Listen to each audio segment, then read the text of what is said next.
ওই ব্যবসায়ীর আবার নিয়ম হলো কোনো স্যার বলা যাবে না, কোনো বস বলা যাবে না। ওনার অফিসে শত শত স্টাফ, আমি কতবার গেছি গুলো শেষ করা যাবে না।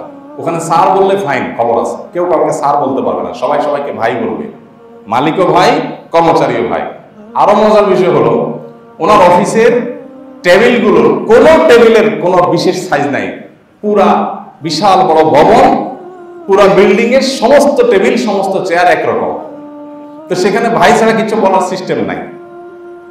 এদেশেও কিছু ভালো মানুষ আছে, আমরা চিনি না, জানি না, বা তাদের কদর আমরা করতে পারি না। আল্লাহ রাব্বুল আলামিন শত শত কোটি টাকার ব্যবসা বাণিজ্য দিয়ে রেখেছেন, অনেক বড় ব্যবসায়ী, হাজারো মানুষ তার অধীনে কাজ করে। তো ওনার বাসায় একবার দাওয়াত দিয়েছেন, আমি গেলাম। ওনার 2-3 জন গাড়ি চালক আছে, 2-3টা গাড়ি যেগুলো ওনার ফ্যামিলির আত্মীয় স্বজনদের ব্যক্তিগত কাজে ব্যবহার হয়। এই গাড়ি চালকদের সাথে আমাদের ভালো সম্পর্ক, চেনা জানা, আসা যাওয়া যেহেতু অনেক। তো খেতে বসছি, আর আমাকে ড্রাইভাররা বললেন, গাড়ি চালকরা বললেন, হুজুর একটা আবদার আছে আপনার কাছে। ভাই কি আবদার বলেন? ভাই সামনে বসা, ভাইকে একটু বলেন গাড়িটা চেঞ্জ করতে হবে।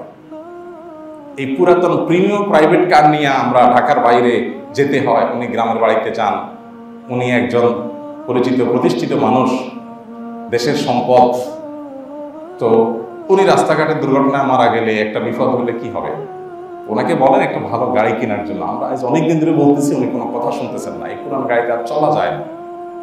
তো আমি সাথে সাথে ধরলাম, ভাই ওরা তো ঠিকই বলছে, এই পুরাতন প্রিমিয়ামে কেন চলবেন না? আপনার তো টাকার অভাব নাই, একটা ভালো গাড়ি কেন কিনেন না? ঠিকই তো বলছে তারা, সেফটি, নিরাপত্তার ব্যাপার স্যাপার আছে। তো উনি আমাকে বললেন, ভাই সত্যি বলতে এই গাড়িতে কোনো সমস্যা নাই, টুকটাক সমস্যা তো সব গাড়িতেই থাকে। মুশকিল হলো আমি যেখানে থাকি এখানে নিচের সব হোমরা সমরা অনেক উনি ভাড়ায় থাকেন, ওনার নিজস্ব কোনো বাড়িও নাই, কোনো ফ্ল্যাটও নাই, কোনো প্লটও নাই। ঢাকায় শত শত কোটি টাকার মালিক, হাজার হাজার কর্মচারী, ঢাকায় কোনো বাড়িও নাই, কোনো ফ্ল্যাটও নাই, কোনো প্লটও নাই। সম্প্রতি একটা জায়গা থাকার জন্য আমরা একসাথে একটা মাথা গোঁজার জন্য একটা জায়গা নিয়েছি, সেখানে অনেক মানুষ, 20 জন মনে হয়, এর মধ্যে উনিও আছেন। সেটা শুধুমাত্র দিনই কারণে একটা শেয়ার নিছেন, তাও আমাদের সাথে। তো আমি প্রসঙ্গত ওনাকে জিজ্ঞেস করলাম, ভাই নাই কেন, সমস্যা কি? একটা ফ্ল্যাট থাকার জন্য থাকতেই পারে। উনি বললেন যে ভাই ফ্ল্যাট মালিক বা বাড়ি মালিকের একটা ভাবসাব চলে আসে, অহংকার চলে আসে। এখন আমি এখানে মনটা ছোট, আমি ভাড়াটিয়া, এরা সবাই ফ্ল্যাট মালিক, এখানে এক একটা ফ্ল্যাটের দাম অনেক টাকা, নিরাপত্তার জন্য এখানে থাকি।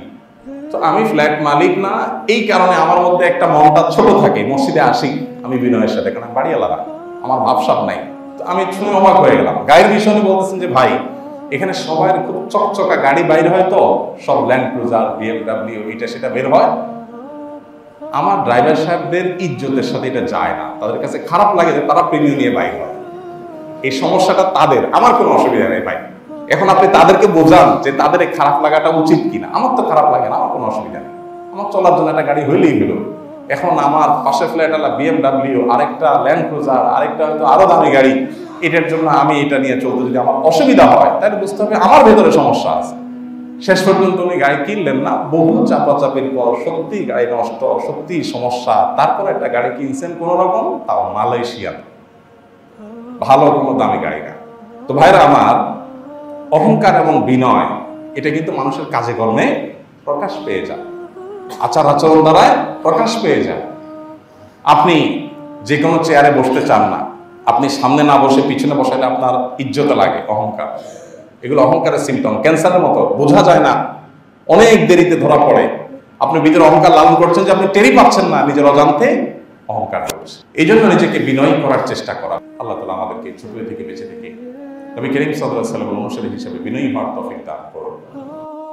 আস-সুন্নাহ ফাউন্ডেশন, উম্মাহর স্বার্থে সুন্নাহর সাথে।